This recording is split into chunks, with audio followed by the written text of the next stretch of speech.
připraveno k vyhlášení výsledků disciplíny pole bending a začneme juniory. A začnu třetím místem, které urval za čas ve druhém kole 27:61 Adam Pintera Kun Gimli, či Gimli. Cenu věnovala Střední škola dostihového sportu a jezdectví ve Velké Chuchli, zastoupená paní Voráčovou. Zatleskejme této škole a paní Voráčové, že věnovala cenu, kterou je pohár, který si odnese, já se omlouvám, za třetí místo pohár není, to se omlouvám.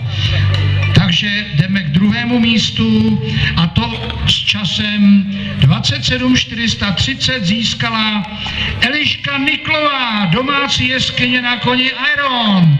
Gratulujeme a výsledkem není tedy ani váza, ani jiná věcná cena, ale peněžitá prémie, zrovna tak jako u jezdce Adama Pintery. A tomu gratulujeme zvlášť, protože dneska jediným hochem, který tady v kategorii juniorů dneska funguje.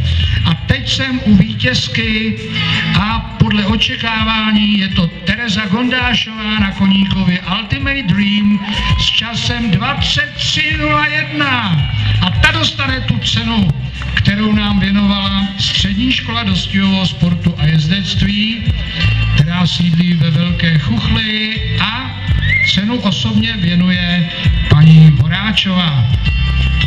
Takže teď teprve bych prosil potlesk této škole, paní Voráčové a samozřejmě hlavně vítězce této napínavé disciplíny, která získala kromě toho, co jsem říkal, ještě peněžitou prémii a 6 bodů.